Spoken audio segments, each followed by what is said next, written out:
This meeting to order. Can we have the Pledge of Allegiance, please? And if you could. Pledge allegiance to the flag of the United States of America and to the republic for which it stands, one nation, under God, indivisible, with liberty and justice for all. Thank you. Can we have a roll call, please?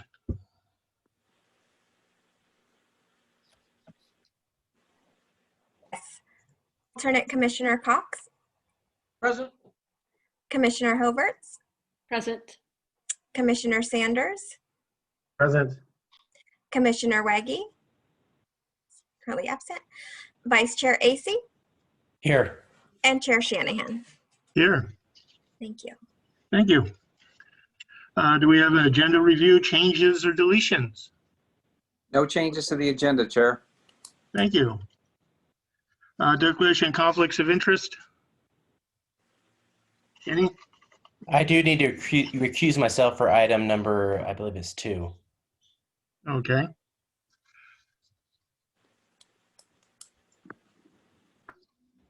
Okay. And I got to do my little thing here on the, this meeting will be conducted pursuant to provisions of the Governor's Executive Order N-2920, which suspended certain requirements of Brown Act in order to minimize the spread of COVID-19 virus. If you wish to participate in the meeting, please do the following. Meeting attendance is welcome through Zoom at us02web.zoom.us/J/865804-39727. Zoom attendees will be muted until they are called upon for public comment. To make public comment, please use the raised hand icon on your smart device or desktop computer, or dial *9 if you're using your phone. Please listen carefully for the chair or city clerk to address you by name or phone number, and for the audible Zoom notification that you have been unmuted. Once you begin your public comment, you have 3 minutes and we'll begin. Thank you. We'll open up to public comment. Under this item, citizens may speak on matters within the Planning Commission's jurisdiction, which are not on the agenda. The Planning Commission is prohibited under public meeting law from taking actions on matters that are not on the agenda. However, the Commission may take citizens' input under advisement, direct staff to place the matter on future agenda for discussion and or possible action, or refer matters to staff for follow-up. Public comments can be made through Zoom, or email comments become part of the record and viewable online city clerk's office. Do we have any public comments, Irene? No hands are raised, Chair. Okay, thank you. Consent calendar, we have minutes review from our meeting of August 4th, 2020. Could I have a motion for approval? I move to approve the minutes of August 4th, 2020. Could I have a second, please? Second that motion. Okay, thank you. Roll call, please. Commissioner Hoverts, Aye. Alternate Commissioner Cox, Aye. Vice Chair Acey, Aye. Commissioner Sanders, Aye. and Chair Shanahan. Aye. Thank you. Okay, opening up to public hearing items. Item number 2. Commissioner Acey, you're going to be leaving us on this one? I will only enter under public comment if needed. Okay, thank you. Commissioner Acey, if you could turn your camera off during the discussion. Thank you. Hey, thank you. Okay, this item is consider review and approval for a tentative parcel map to subdivide a 1.48 acre property located at 231 University Street into 4 lots. Okay, this is Rafael's going to give the presentation. I just want to point out we did receive a correspondence from Diana Bartleson. She sent me an email, Irene, just a second ago saying it's real echoey for her, and she's worried that we won't be able to hear her. I told her we would fix that when she wants to give her comment. So just so you know. Other than that, go ahead, Rafael. All right, thanks, Kevin. So yeah, as the chair said, this is a application for a tentative parcel map TM 023-2019. The request is for a 4-lot subdivision of an existing parcel at 231 University Street. You can let's go to the next slide, please. So this is the existing lot on the south side of University Street, almost at the end on the west side of Cloverdale Creek there. There's an existing single-family house towards the back of the property. Essentially where the new lots will go is towards the front there. That's closest to University. So the zoning is R2 in this part of Cloverdale.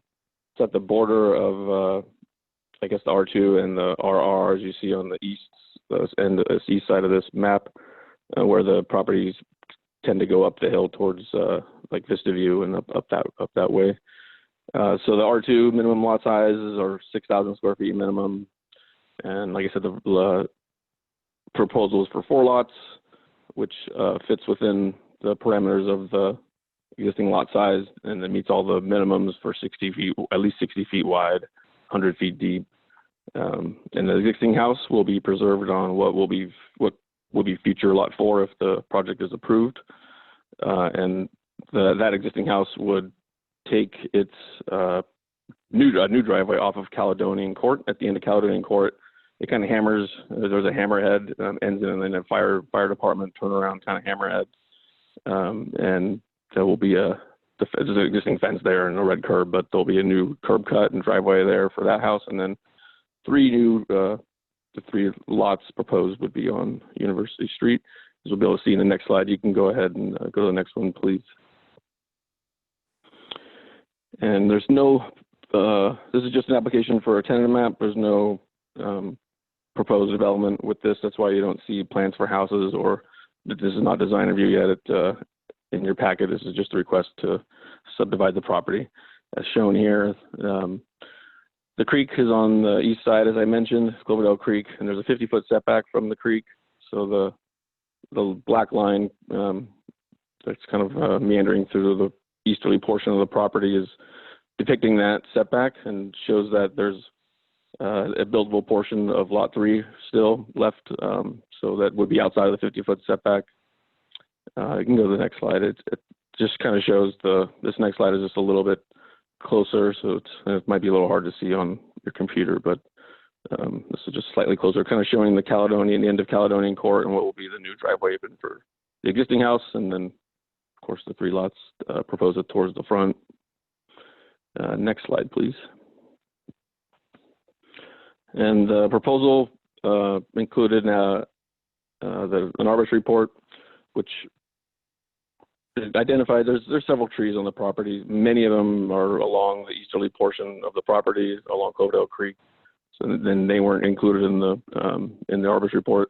Largely, the arborist report just included trees that had the potential to be impacted by development of the new driveways and where the buildable portions of the new lots would be.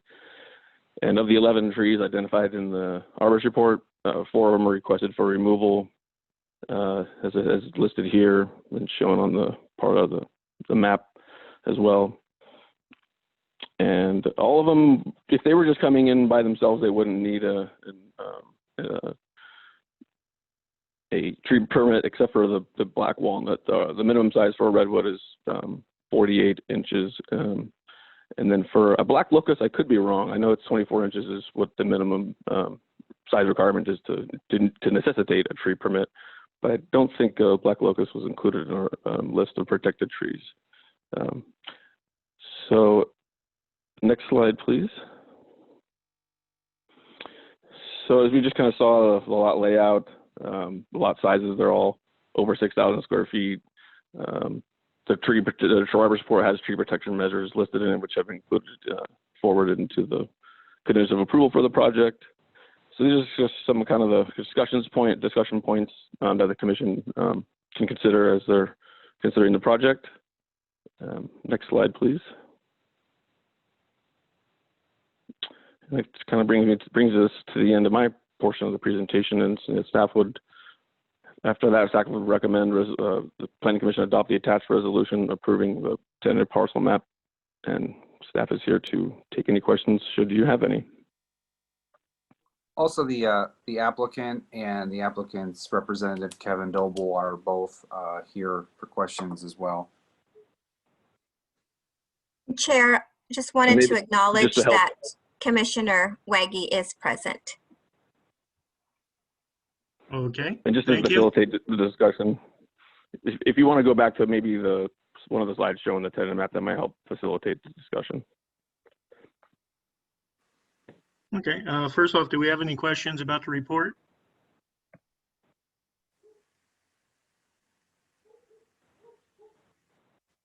Okay, not seeing any. Okay. Question. Yeah, on the report. I'm not sure if this is under the report, but I wanted to ask on the conditions. So is this a time to ask on the condition of approval? No, that would be later. Yeah, this is just on technical on the report that we just got from staff. Need any clarification, anything that he gave us?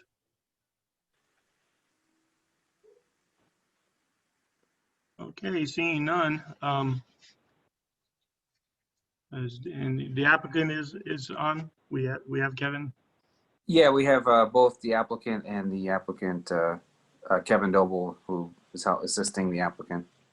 Okay, Kevin like to come up to the, well, yeah, let's have Kevin come up and give us a little briefing on what we're seeing here, if he may. Sure, I'd be happy to, Sheriff Shanahan. Thank you, Mr. Chair and members of the commission. My name is Kevin Doble with Laco Associates. I'm here representing my client and the property owner, Mark Opperman. I first wanted to just thank staff for really processing this application through our COVID times here. They've been very willing to give us updates and try to keep things moving for us. We're very appreciative of that. They have kept us apprised of any issues that might arise. This is a pretty straightforward lot split, as I would call it. This project conforms to the adopted zoning code related to project size, lot size, setbacks from the creek, and various other aspects related to what's adopted in your current zoning code. I will just state for the record that at this time there are no proposals for home development, and that we agree with the conditions of approval related to improvements that will be needed in the future if and when homes are developed, in addition to the requirement for having design review for those homes once they are conceived and put into a form in which the design review committee can review them. I don't have much to offer at this point other than I'm available to answer questions. My client, Mark Opperman, who's the property owner, is also here tonight. And if there are questions related to changes to the conditions or anything else, we would want to consult with him. Thank you.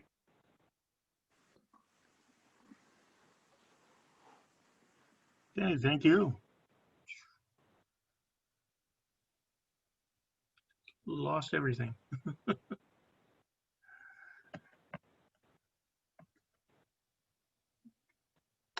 Am I still with you guys? We can hear you, Chair. Okay, I just might. Yeah, it sounds fine. Okay. Okay. Like before we get into with the commissioners, I'd like to open up the public comment. Do we have any raised hands at first for Zoom? Ms. Bartleson, did you wish to make a comment for this item? Do not see any hands raised at this time. Okay, thank you. Let me, I think she said she wanted to, so let's just make sure Yeah. Okay. we're not, something's going wrong here. Let's double check. I'll check my email real quick because she's been sending me emails.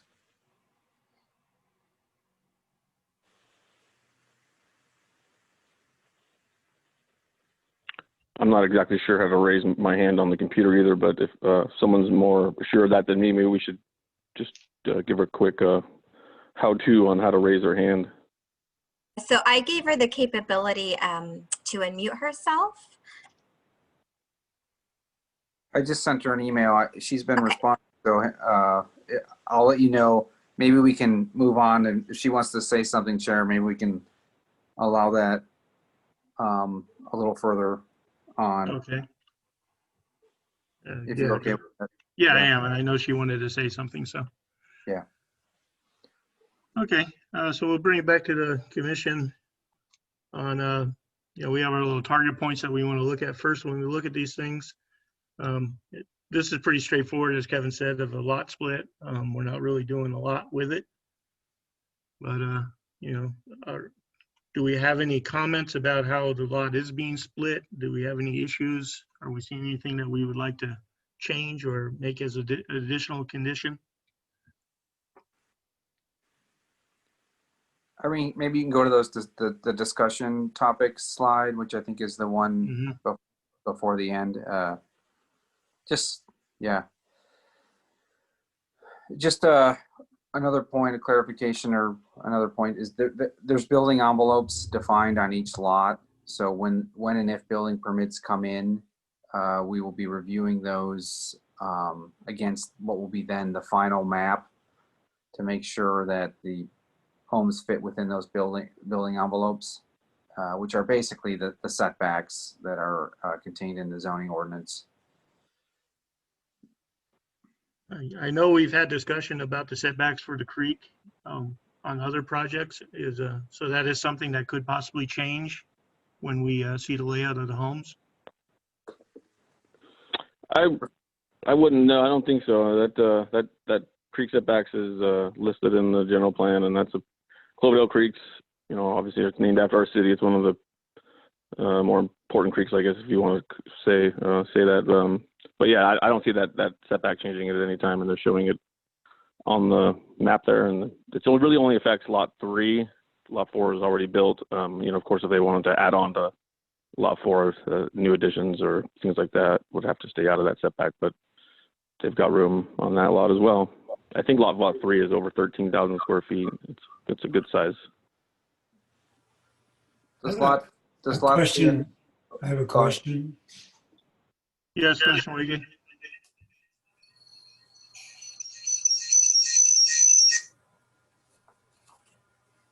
Can you hear me? Yes, we can hear you, Commissioner Waggy. Oh, sorry. What's the history of flooding in that area with Cloverdale Creek? Is it usually stay within its banks, or does it come up? Or You guys want me to discuss I believe. that? I can discuss that. Sure. Take it, Commissioner Fine, Sanders. please. Okay, so Cloverdale Creek, as it runs through this property, it also runs through the end of 3rd Street and Triplet, I believe. And in the wintertime, what happens there is it does flood out portions of that street down at the end. At the end, I believe it's 3rd Street.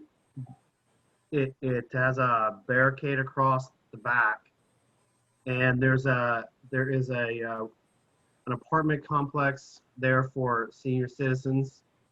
Forget the name of it right now, but it's right there. And so a lot of times that street there in Triplet will get flooded out near the end.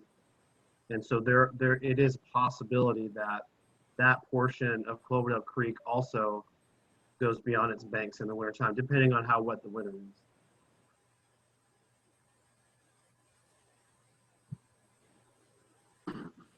Kevin Doble, is it it's not within a flood plain though, is it? Or if it is, the finished floor, they'd have to do a floodplain elevation, and the finished floor of any home constructed would have to be 1 foot above what's identified. But I'm not sure if I can't tell on this map if it. Yeah, that is correct, Mr. Thompson. The site is encumbered by what is called the 100-year flood event, which is a 1% chance in a given year. The regulations adopted by the city and according to FEMA are that the finished floors of any new structure be elevated to 1 foot above the finished floor, above the floodplain. We've looked at that. We clearly depict the floodplain limits based on elevations of the flood model of Cloverdale Creek, which actually we prepared quite a few years ago. And we definitely know that the finished floors of the new residences will need to be elevated. The existing residence that currently there, although it's not an entire foot above the existing floodplain elevation according to FEMA, it is above. It's not 1 foot, but it is above, so it is in compliance. Any new additions to that structure would need to also be elevated at that point. If there are any additions that exceeded 50% of the existing structure's size, then the entire structure would need to be raised. So we've discussed this with our client, and we went through this in the early stages when we were determining feasibility. And we laid the lots out in a way where we know that we can conform to those requirements. Okay, thank you, John. Irene, Miss Bartleson does want to say something.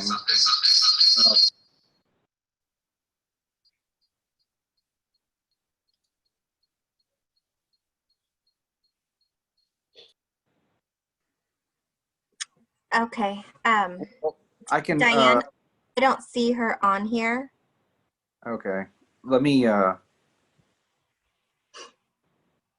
could have her call my phone and I hold it up. I don't know if that would. You think that would work or? This is Give what it we're. a shot. This is what we're coming to. If that doesn't work, can we simply discuss the letter that she sent out on sometime yesterday? We can at least discuss that, right? If it doesn't work out. Certainly.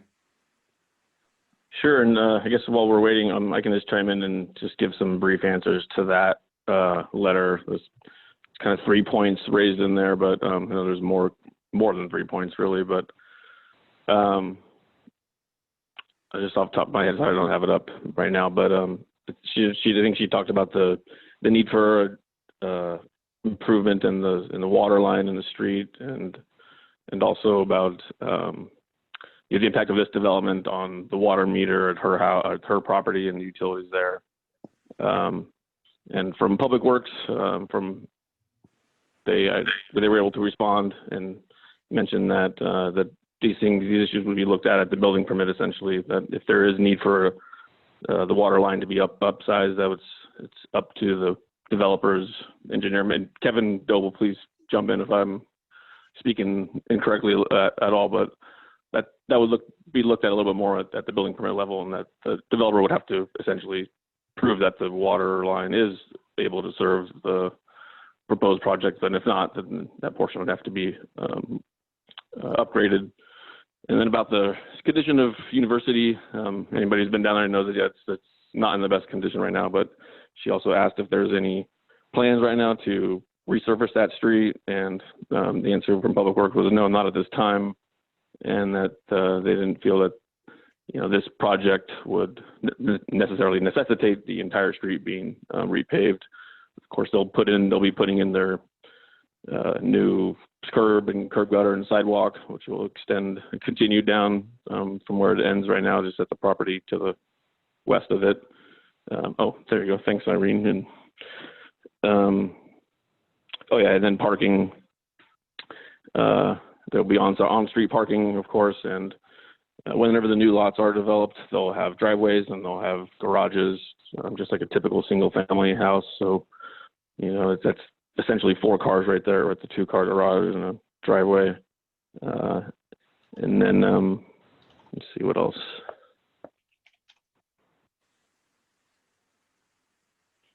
I think that's kind of and then she also just kind of asked about their ability to add units on their property. But like you might have seen on the aerial photo of the site map of this, right on the other side of Cloverdale Creek is different zoning. It's RR, and their property is on the other side of the creek, so she's in the RR zone. So the minimum lot size in the RR zone is actually 30 acres. That's the minimum lot size for new development. And the RR, for reference, is the Rural Residential Zoning District. This is the R2 zoning district. And again, the dividing line being essentially Cloverdale Creek. And so they couldn't subdivide that property, but of course they could add ADUs, which the city is, would love people to add ADUs. So the city would encourage that, and they can add up to 2 ADUs, total 1,200 square feet combined. I think that covers it. Kevin, go ahead and add anything if you wish. Either Kevin. But. Yeah, thank you, Raphael. If I may, when we received this comment, we took a look at the zoning maps, and we took a look at the general plan, and we took a look at the water system master plan for Cloverdale. And our site has been included for up to the maximum density, which is what we're proposing here for the size of the parcel.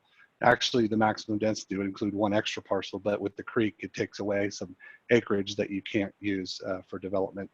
So that water system has been evaluated from a planning standpoint for the capacity and the service related to the proposed project here. I suspect that the project that's at 228 to the east is a zoning designation that is got quite large lots. And in the letter that was received, it indicated that they proposed to do a future subdivision. So I would think that when you change zoning from a lower density category in the general plan to a higher density, typically it triggers those kind of water improvements because they weren't factored into the planning documents that were developed at the time that they were adopted.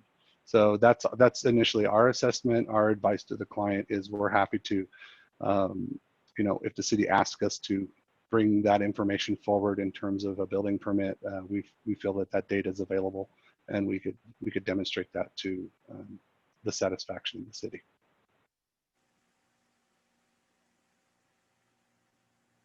Thank you, Kevin. Okay, Irene, could we bring back that slide of discussion points, please?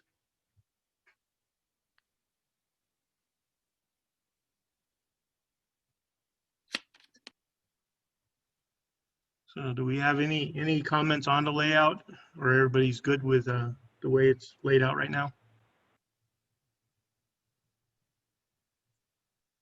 A question?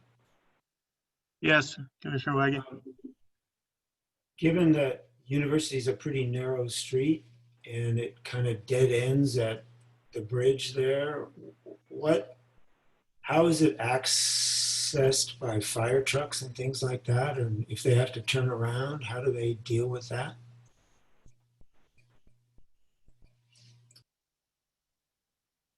Would you like to answer that, Kevin, or?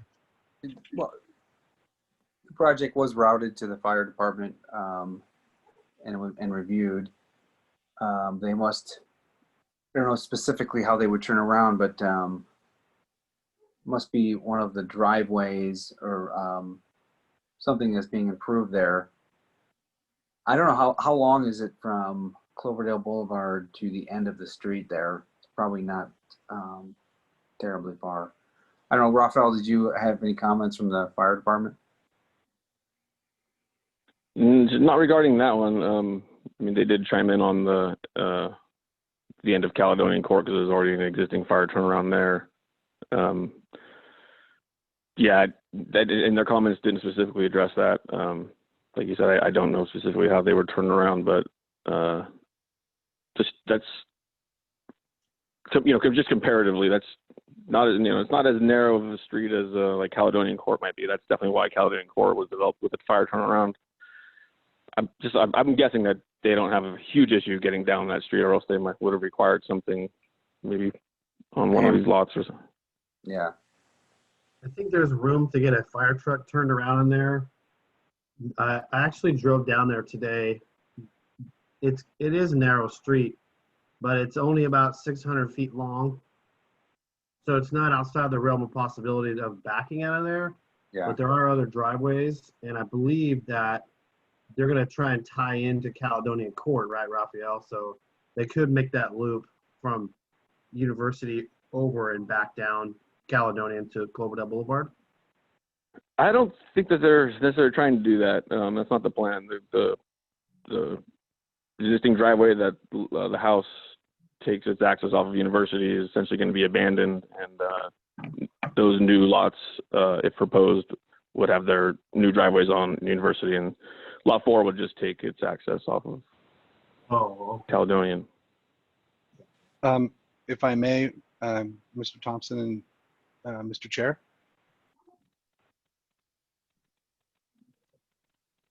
Mike, you're on mute. Or Oh, Chair Shanahan. Chair Shanahan, if I may, I can maybe shed a little light on this. Yeah, please, if you can. Okay, thank you.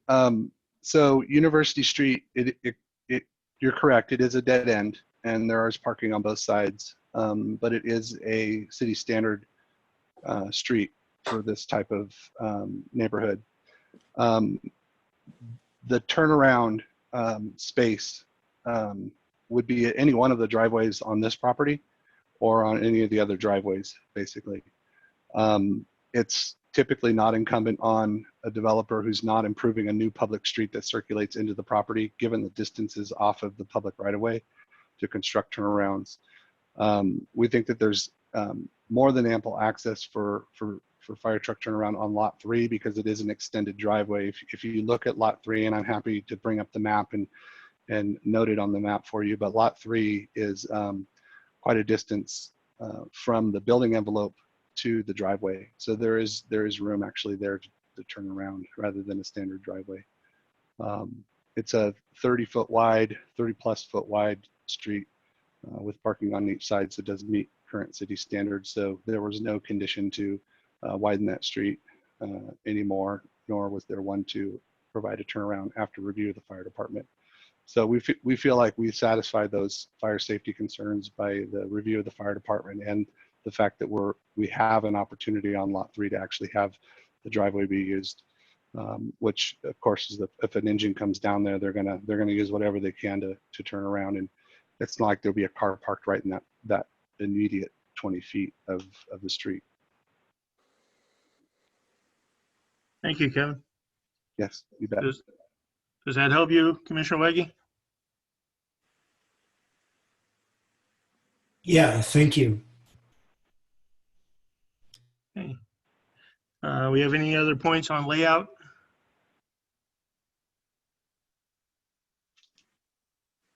You seeing none? Lot size would be our next point of interest.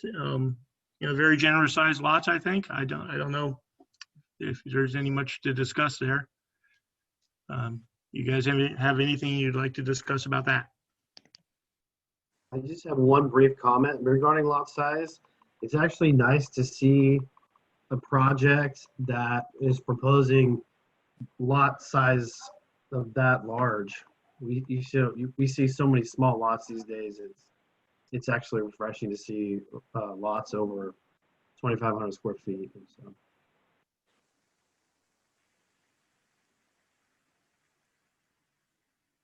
Yeah, it's like bringing us back to old Jefferson Spring days when they did the 10,000 square foot lots all up there. So any other discussion on lot sizes? Okay, so that brings us up to the tree protection. The arborist report pointed out that most of these trees are kind of moderate. So, the ones that are taken out, I think would be fine in having a replacement program that we have. I don't know if you guys have any other comments on that. So they're going to be taking out all those trees when or before this map is finalized. Is that right, Mr. Doble? Well, I would assume that there's 2 trees that are being removed. Well, there's 3, and the tree on lot 2 would only probably be removed when the building permit is submitted and the building footprint is actually laid out. That tree is marked for removal because it is close and it's within the building setback. So just to be safe, I'm not sure. I'd have to look at the arborist exhibit, but no, that's the redwood. I believe on lot 2. Really what we did was we marked trees for removal that we know the owner would like to remove because of buildable area. But if the house site, for instance, on lot 2, for example, doesn't impact that tree, it may remain. But it was important for us to disclose that those trees may be removed as in terms of the planning process and the CEQA process. So that's why we showed that.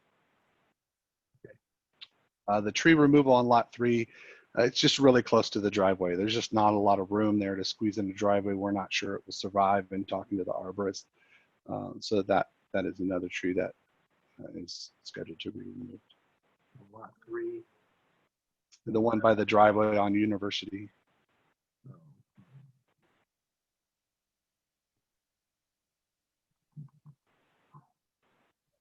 Yeah. Okay, thank you. I was just going to suggest that. Yeah, so the 3 trees there, T2 is by the driveway, T10 is the redwood that's within the building envelope. We felt it was prudent to at least disclose to the commission that that may need to be removed depending on the house that's designed for that lot. It may be saved. T7 is a tree that overhangs the parcel, and it's real close to the sewer easement.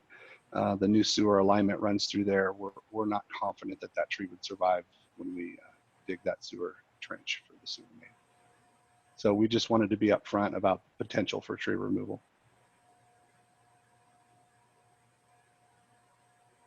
Thank you. We have any other discussion on the trees? We're good. Yeah. Commissioner Harvich, do you have any questions?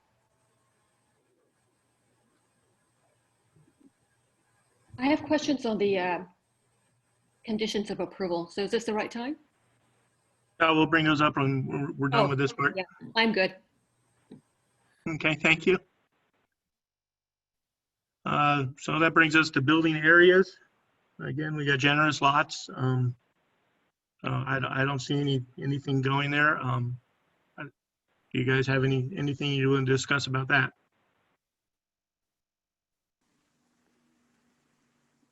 Fitz?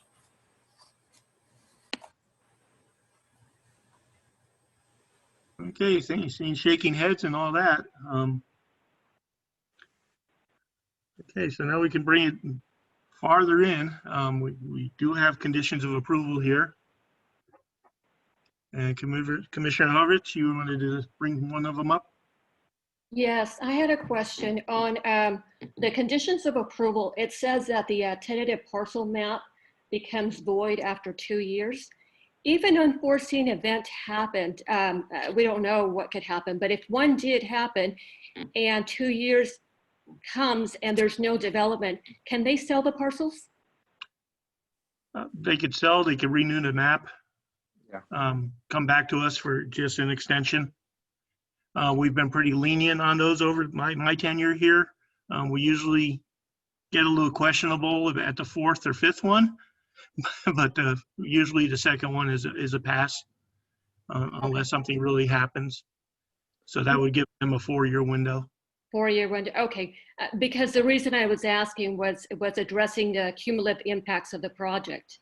So if we were to sell the lots, it would change the dynamics of this project. And so that's what my concern was. And how do we address that for the impact of the project as a whole, as a cumulative project? So that's why I was asking if they could sell the parcels, and what do we do about that? How do we address that? Chair Shanahan, if I may, this is Kevin Doble. Yeah, please. Ms. Hoberts, just so you know, the tentative map is what expires in 2 years unless it's extended. Within the extension period of time, because it's a tentative map, parcels cannot be sold because they're not legally created until there's actually a parcel map. And the conditions of approval are tied to the parcel map. So all of those conditions that you see listed here are relative to either building a home or recording the parcel map, and there's different combinations that can occur. But the reality within that two-year period or 4-year or whatever the extension period ends up being, the parcels actually don't really exist. They're in tentative form. They have an entitlement to create them legally, but they have to meet the requirements of the Planning Commission and the conditions of approval to do that. So until the parcel map is actually recorded, then those lots are not legally created and they can't be conveyed. Thank you for that response. You bet. Thank you. We have any other items on the condition of approval?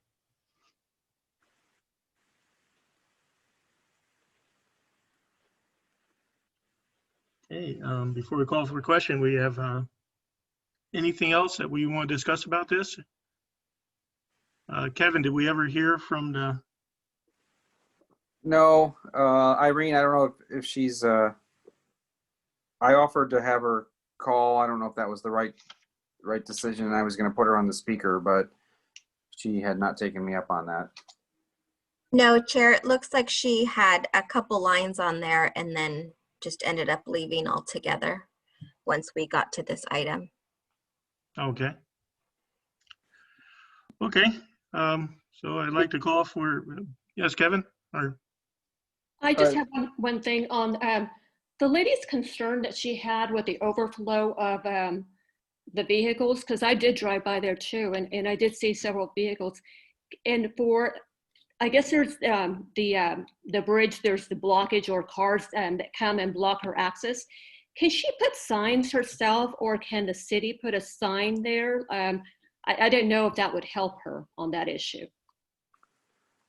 I can bring that up with the Public Works Director, go out and take a look.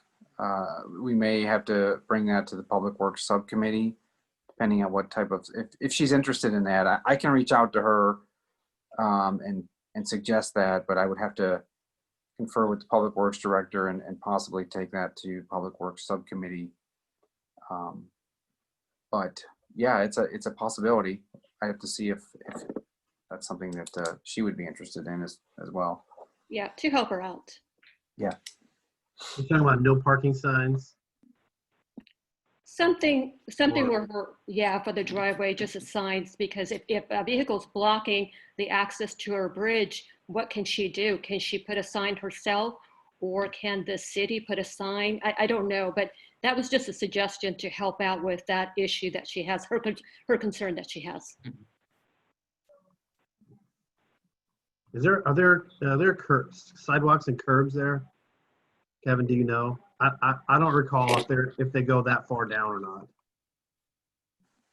There's not currently, but part of the conditions are for the applicant to install those when they get building permits. There is an existing curb. There's just no sidewalk. Yeah. There's an existing curb and gutter pan along the frontage of the property that goes almost to the bridge where the road narrows down. I would add, related to parking, one of the things that that we realized and we talked to the client about is between the driveways, there's actually, just in the frontage of this project, there's actually not enough space to park a car between the driveways. It's very narrow, so you couldn't technically have enough space. I mean, you might be able to squeeze a car in there, but the driveways themselves along this stretch of road along the frontage of this property actually would reduce street parking on University just by the nature of driveways being there. So we think that's actually a good thing versus having no driveways there and people being able to pull right up to the curb and stack their cars in that area. If that's truly what's occurring on this side of the street, I think that impact would be lessened by the fact that there's driveways there and you can't park in front of the driveway.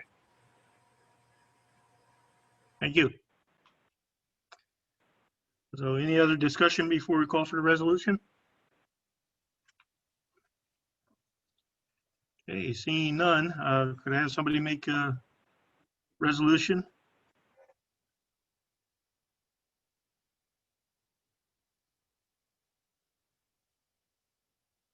You're on mute, Commissioner Sanders. I think you're talking.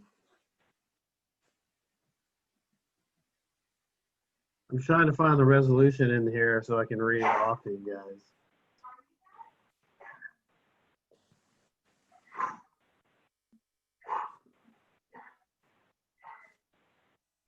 Attachment 1. Page 14. Okay, gotcha. Okay. Thanks, everybody. Appreciate it. Okay, here we go. I move to approve the resolution of the City of Cloverdale Planning Commission recommending to the City Council the adoption of a mitigated negative declaration and monitoring reporting program for design review, general plan, use map amendment. Commissioner Sanders, I think that's the wrong one. Is that from the minute? This is from last time. Thanks a lot. I think that's not at all. Sorry. Unless somebody else wants to do this. I was looking at the wrong You're email. scaring me. You're scaring me. Hopefully I attached the right one, didn't I? Yeah, I thought you were sending us to city council for this, but Yeah. thanks. No, we don't want that. Attachment 1. All right, resolution of the City of Cloverdale Planning Commission approving a tentative parcel map. There it is. About a 1.48 acre property at 231 University Street, APN 001-161-001 into 4 lots. Okay, could I have a second, please? Second. Okay, thank you. Could I have a roll call, please? Yes, alternate Commissioner Cox, I'm not voting. We got all 5 there. Commissioner AC is recused. Oh, Commissioner- I'm sorry. I'm Yes. sorry then. Approve. thank you. Commissioner Hilberts, Aye. Commissioner Sanders, You're on mute. Aye. Commissioner Waggy, Aye. and Chair Shanahan. Aye. Thank you. Thank you, Kevin. Thank you, commissioners. You guys have a good night. Okay, take care. Thanks, Kevin. Okay, so we have to bring Commissioner AC back.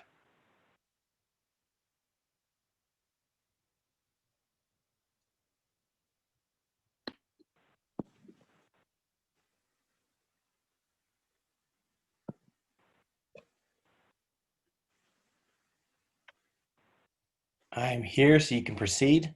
Well, thank you very much. Welcome back. Okay, so we have next item, which is non-public hearing items, which we have none. Other business, which we have none, which brings us to the planning's report, communications. Thank you, Chair. Just a quick overview of what projects are working their way through. Some of them you've heard about before, but the Dry Creek Rancheria is pursuing an annexation on the south end of town. We've been working with them. They've come up with a different design that was initially conceived of, and in my opinion, a nicer design. So we're expecting that application in the next, I don't know, about month or so. I don't know if anyone saw the Baumgartner Ranch go to the city council, but that happened last week and it did get approved. And I was thankful for all your comments, and I did convey those to the council and they agreed with your comments on the project. A couple little changes. They did negotiate a park space within the single family home area of the project through the elimination of 8 single family home lots. If you're at all interested, you can check it out on YouTube. It was a good meeting.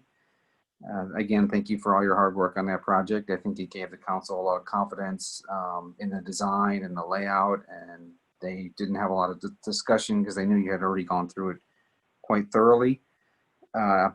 Alexander Valley Wellness is still in the works. We've had some contact with them this week regarding the development agreement that we've been hammering out over the last year or so. At this point, it is in their court, and we're feeling optimistic that will be before the Planning Commission by the end of the year.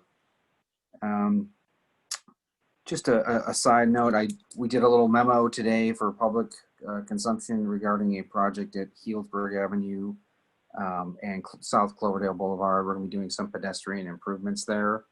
We're going to do little bulb outs, a new light system, and that was funded by the CDB, which is the Community Development Block Grant, which is federal money. So that should be starting around September 8th and take about a month. So you'll probably see some construction crews out there. It's a really nice project. It's going to make that intersection a lot safer for pedestrians. Commissioner AC, you might be interested in this. David and I have been working with PG&E to do an energy audit. So we've done a walkthrough. It's not really planning related, but just to keep you guys in the loop. We're waiting for an initial assessment on what they saw. We did a walkthrough and they took a lot of pictures of all our big energy use areas and City Hall and all that kind of thing. So we're hoping to get a positive report back on how we can finance some of the improvements. Also, we are entering into a contract potentially with Tesla to provide battery backup at our wastewater treatment plant, not only for resiliency purposes, but also to sort of shave the demand curve when electricity is the most expensive. The batteries would be turned on to operate the system to help us save money, not using PG&E's electricity during the peak periods. I don't know, fellas, what else are we working on? Those are the ones that I don't know if there's any other current planning projects out there that I'm forgetting, but do you know of any? Well, nothing big, but the big hospital. I'm just just kidding. The Alexander Valley Health District, and it's not quite there yet. Of course, we're not taking it to Planning Commission next month, but we kind of had it scheduled soon. But is there any update on that, Kevin? On what's the latest with Alexander Valley Resort? Resort, the Wellness District. Yeah, I still think it's a couple. Hey, what can you let them know what's going on with the Taylor Lynn 2 apartments? Because we had that discussion at the last Planning Commission. We were hoping to bring it back to this one, but we couldn't get it. The applicant's still working on their comments. I don't know if there's anything. Yeah, that's essentially. Yeah. Yeah, nothing really to add there. What you just said. When it does, we'll have to take it back to the Planning Commission, and because we didn't agendize it for a date certain, there'll be new notices sent out. One of the neighbors did ask about that. He saw that it wasn't on this agenda and was just asking about when it's coming. So we need to talk with the applicant. There's just been some scheduling changes, or just we're having trouble scheduling a date that we can all meet, and so we're just kind of waiting for them to hear back on when they want to meet and discuss the project, and before it comes back to the commission. So yeah, I don't know about next month. I guess Alexander Valley Resort, I guess, would have been next, or not the resort, the wellness, but I don't think that's going to be ready next. And then the Dry Creek Rancheria project that Kevin mentioned, that has it's still in the tribal notification period. It kicked off what's called SB or AB 52, and then SB 18, which requires a 90-day consultation. We have to basically give the tribes 90 days to respond. So it's, aside from them resubmitting, we still have to wait for that too. So at the earliest that one would be probably, but yeah, not October, I guess November for that one. Also, we're kicking around and working on a sort of an informational item for the commission. Would be probably the first one will be the housing element. We keep throwing around all these terms. Not everyone understands, and rightfully so, but the regional housing numbers and all those kinds of things that we're going to start working heavily on in the next year. It has to do with our housing element, and we want to do a real informational item so that you can understand in advance and ask questions and wrap your head around it. It's not super complicated, but it's not something that people who aren't in the planning world would necessarily know and understand. And when we do start the process, we'll be asking for your help on some of the things. So that might be a good one to have for the next one if we don't, instead of canceling a meeting. If there's nothing else on the agenda, it can have people can relax a little more and ask more questions if they feel. Maybe that's something we can shoot for. I'll have to bring the beer. Virtual toast. Raphael and Kevin, do you guys have an update on the ERAP program that they're trying to bring resiliency centers? I think from what I understand is they're really focusing on the Citrus Fairgrounds as being a resiliency center under that program. Well, we've been in discussions, actually bi-weekly discussions on our resiliency, and Commissioner Cox has been participating. He may know more about it than I do, but part of those discussions is a check-in with the Citrus Fair, and they did receive a grant recently. I don't recall who it was from, for some resiliency hardening in the form of a generator. Commissioner Cox, you look like you know Yeah, something. they've managed to arrange for actually 4 generators. One main one for the main Citrus Fair property, but then you got the 2 other halls and then the restroom area. And so they need separate situations there, and the transfer switches that need to be installed in order for them to work. And I don't know how Katie's done it, but she's managed to arrange that, where other entities have run into roadblocks. She seems to have gotten it through. So we're very fortunate in that regard. The Citrus Fair is going to be an official site for taking in situations where there's emergencies. And the Vets Hall will also be rounded up if necessary. So it's a good situation. We're working with the county on the Vets Hall to put that under a generator situation. So as a CERT member, we become very involved. And I worked the Emergency Operations Center down in Santa Rosa this last week. So it's been very enlightening, and we're getting somewhere where, Cloverdale used to be left behind. We're kind of in the forefront now. So that's a good thing. Yeah, additionally, I've been pushing for us to have solar put on the rooftop of the Citrus Fairground and having storage attached to that. So it's part of a state program called the ERAP program. So it's a solar plus storage program, but I'll do some research on my end and bring that back to the next meeting. But I believe Cloverdale is it's a highly sought after site because it's kind of caught between Mendocino County and Sonoma County, and they wanted this to be a good location to put that in. And they were even talking about putting solar storage over the parking area, but I thought that might be a little bit more of a challenge for the events that we have through the Citrus Fair. But I'll report back when I can get some more information on it. The Citrus Fair is the second largest